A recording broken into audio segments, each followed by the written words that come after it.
On this episode of The Money Shot, we announce our prestigious Mancrush of the month for December. The WRX takes on the Lancer Ralliart, and we wave goodbye to SWRT.com.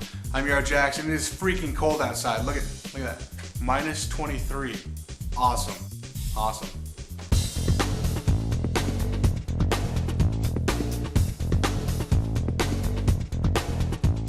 After almost 8 years battling for bragging rights in the all-wheel drive pocket rocket category, Subaru and Mitsubishi have finally managed to build a pair of cars that are just about on the level with each other.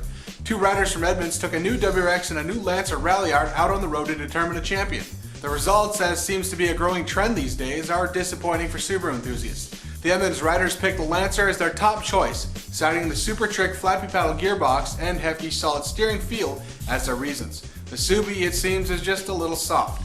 An interesting aside is that for once the complaint about tires was not directed at the WRX but at the Lancer. It seems that Subaru finally listened to the outcries of the enthusiast community.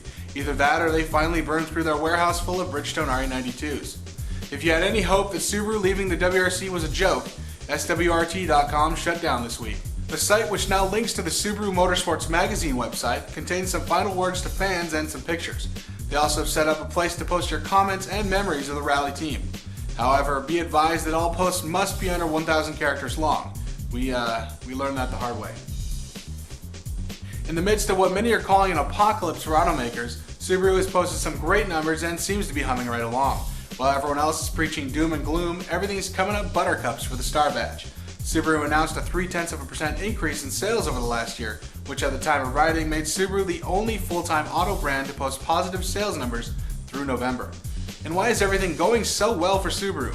Well, sure, the Forester was named the SUV of the year by Motor Trend, and sure, Subaru's new ad campaign is apparently tremendously successful, but we'd like to think that the whole thing somehow has something to do with this guy. Meet Malcolm Bricklin. Malcolm was a key figure in forming Subaru of America and importing the first Subarus to this country. After selling his share, he went on to a prolific and unique life in the auto industry, trying to design a car of his own and later forming the company Visionary Vehicles, working to bring affordable plug-in hybrids to consumers. Malcolm is back on the news again after his recent views on the Big Three bailout. In an article on realveil.com, Malcolm states that the Big Three have to be bailed out, or we'll face a major worldwide depression.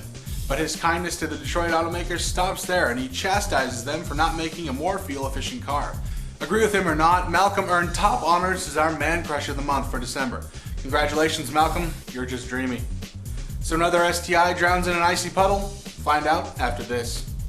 This Money Shot is brought to you by Turn-In Concepts, helping you to enjoy your car with custom-made bushings, and now with their very own line of coilovers. Turn-In Concepts, on the web at turninconcepts.com. And finally, another STI in ice made its way onto the boards this week. You might remember the original, which still holds the record for being the most reposted thing on Nasdaq ever. However, the new one was just that, new, and left forum members puzzled as to how the driver got into the pond in the first place. The thread poster even offered up directions to the crash site, just in case you live in the Midwest and have nothing better to do than go look at an STI in the water. I probably would have gone and looked. That's it for this Money Shot. I'm eurojax, and I'm going to go warm up. Late.